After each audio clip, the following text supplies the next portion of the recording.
नमस्कार दोस्तों, स्वागत है आपके अपने चैनल विनोद हिंदी पॉइंट में। दोस्तों, आज के इस वीडियो में हिंदी साहित्य से संबंधित संपूर्ण प्रश्नोत्तरी को शामिल किया गया है।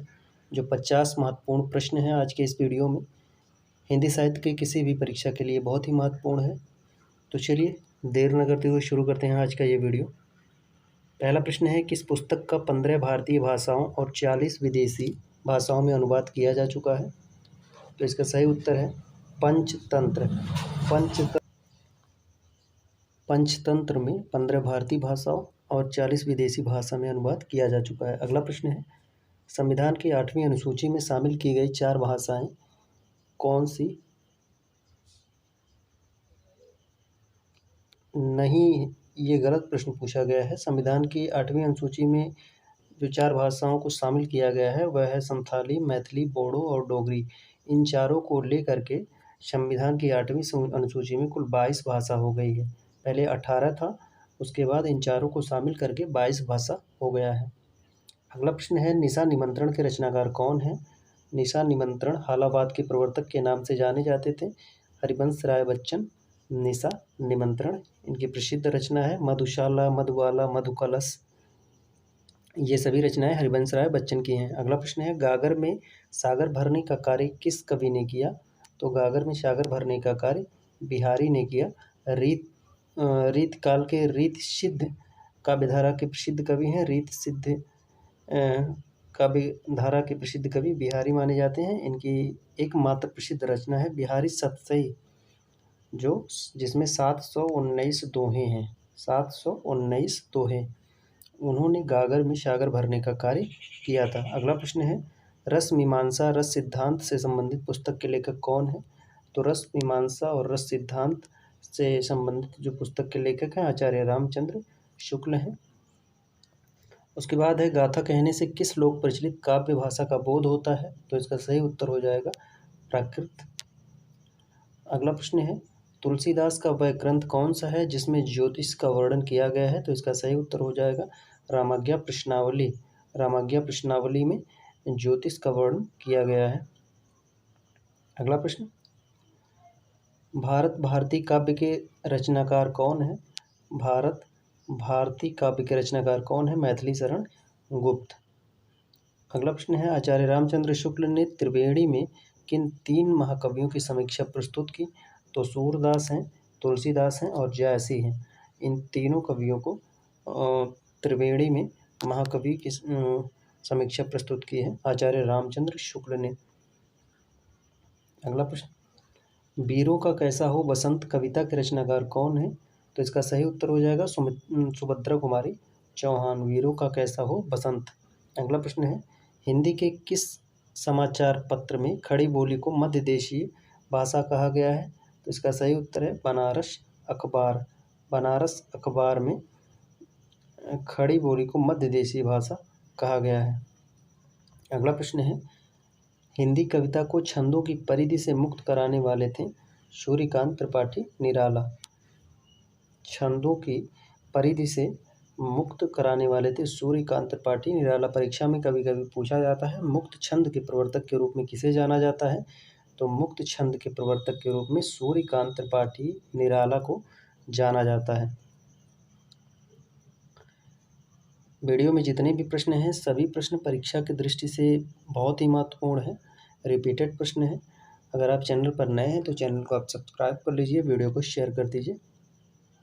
अगला है, चीनी तिब्बती भाषा समूह की भाषाओं के बोलने वालों को क्या कहा जाता है?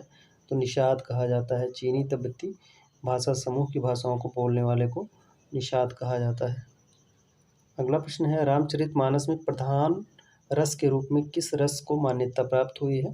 तो रामचरितमानस आप सभी को पता है, यह गोस्वामी तुलसीदास की प्रसिद्ध रचना है। इन्होंने जो है ब्रजभाषा और अवधी में रचनाएं की थी। तो रामचरितमानस जो है ये अवधी में लिखी गई है और इसमें जो प्रधान रस है ये भक्ति रस है।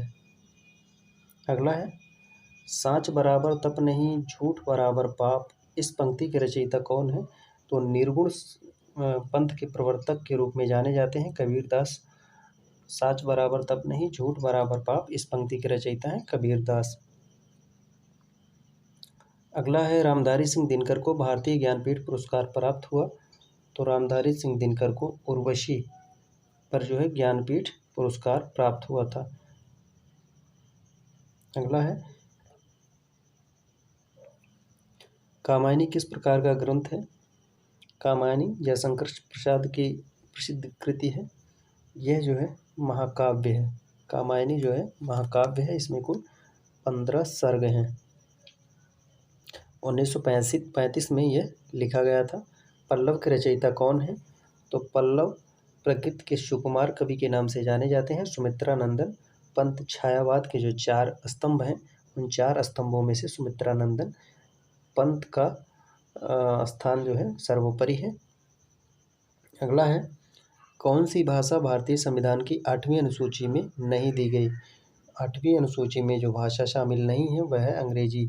8वीं अनुसूची में कुल 22 भाषाओं को शामिल किया गया है। इन 22 भाषाओं में अंग्रेजी जो है नहीं शामिल है। अगला है हिंदी साहित्य के इतिहास के सर्वप्रथम लेखक का नाम क्या है?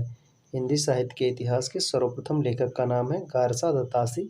इनकी जो रचना है the vernacular literature of Indo Hindustani, यह जो है फ्रेंच भाषा में लिखी गई है। कभी कभी परीक्षा में पूछा जाता है गारसा दत्तासी की जो रचना है वह किस भाषा में लिखी गई है?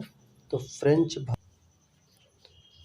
फ्रेंच भाषा में गारसा दत्तासी ने अपने ग्रंथ को लिखा है।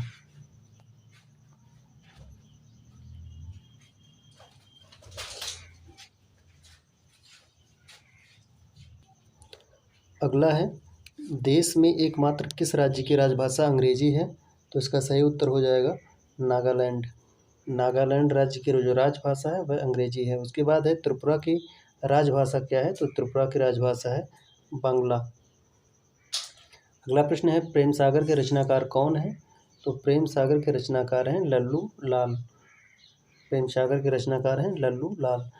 अगला प्रश्न है सूर्यकांत त्रिपाठी निराला को कैसा कवि माना जाता है? तो इन्हें जो है क्रांतिकारी कवि के रूप में जाना जाता है। क्रांतिकारी कवि, उसके बाद ओज का कवि, ठीक है, क्रांतिकारी कवि के रूप में इन्हें जाना जाता है। अगला है सुहाग के निपुर के रचनाकार कौन है? तो सुहाग के निपुर जो है यह अमृतलाल नागर की रचना है। सुहाग के नुपुर, इनकी एक और प्रसिद्ध रचना है मानस के हंस।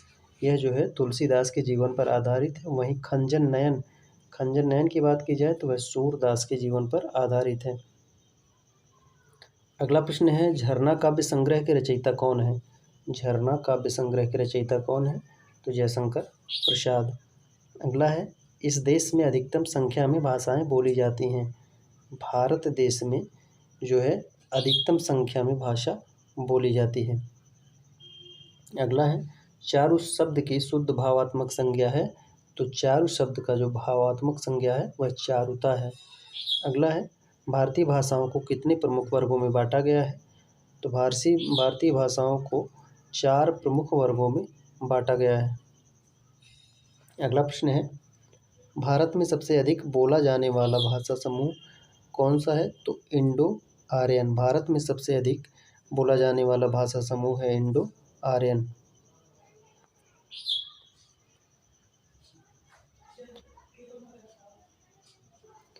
अगला प्रश्न है आंचलिक रचनाएं किससे संबंधित होती हैं? तो आंचलिक रचनाएं जो हैं यह क्षेत्र विशेष से इसका संबंध होता है। मैला आंचल जो है फणीश्वर नाथ रेणु की प्रसिद्ध रचना है जिसे आंचलिक उपन्यास का दर्जा मिला है। यह बिहार के पूर्णिया जिले से संबंधित है। अगला प्रश्न है किस नाटककार ने अपने नाटकों के लिए रंगमंच को अनिवार्य नहीं माना है? तो इसका सही उत्तर हो जाएगा जयशंकर प्रसाद ने अपने नाटकों के लिए रंगमंच को अनिवार्य नहीं माना है। अगला प्रश्न है कौन सा एक व्यंग लेखक है? तो इसका सही उत्तर हो जाएगा हरिशंकर परसाई। हरिशंकर परसाई जो है एक व्यंग लेखक है। इनकी जो प्रसिद्ध रचना है सदाचार की ताबीज़, उसके बाद निठल्ले की डायरी, ये सब हरिशंकर परसाई की रचना है। अगला है मनुष्य तत्व को सामान्य भावना को आगे करके निम्न श्रेणी की जनता में आत्मगौरव का भाव जगाने वाले श्रेष्ठ कवि कौन थे? तो वह कबीर दास थे।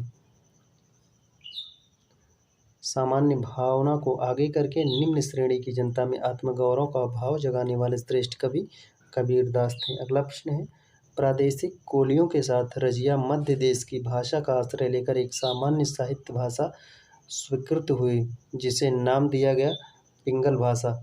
पिंगल भाषा।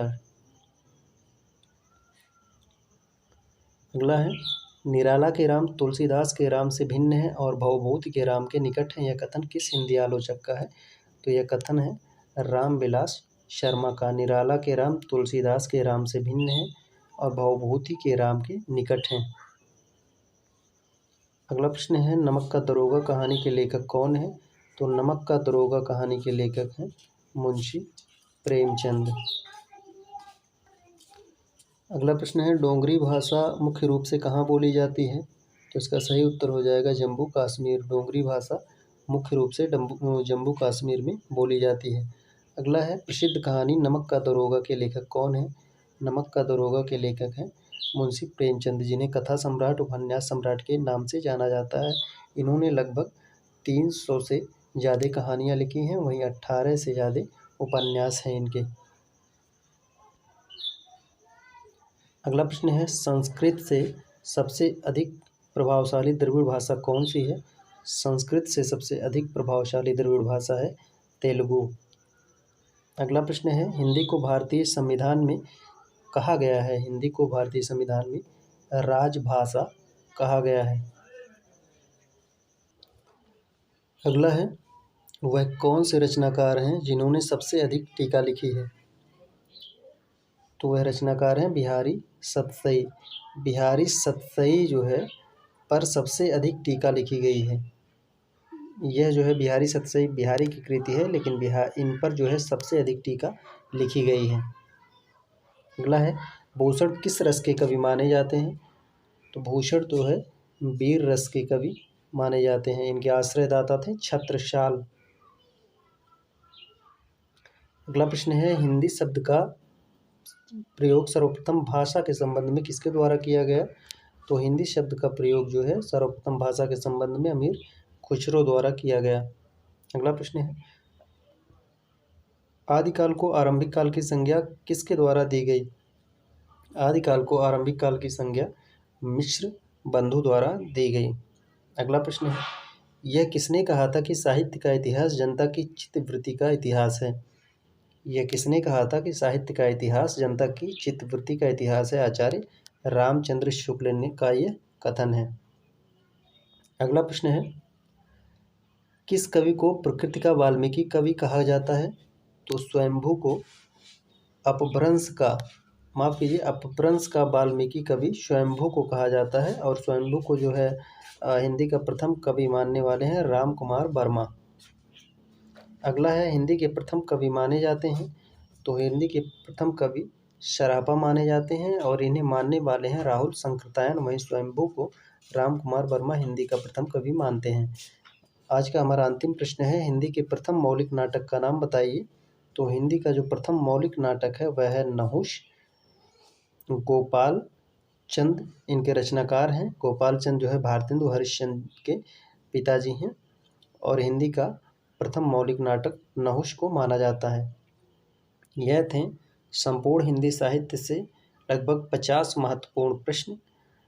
ऐसे ही प्रश्नों को पाने के लिए आप चैनल से जुड़ जाइए। हिंदी साहित्य से संबंधित किसी भी परीक्षा की आप तैयारी कर रहे हैं तो आपके लिए यह वीडियो बहुत ही महत्वपूर्ण है। वीडियो पसंद आया है तो आप शेयर कर दीजिए। मिलते हैं अगले वीडियो में नए प्रश्नों और नए तथ्यों के साथ। तब तक के लिए नमस्कार।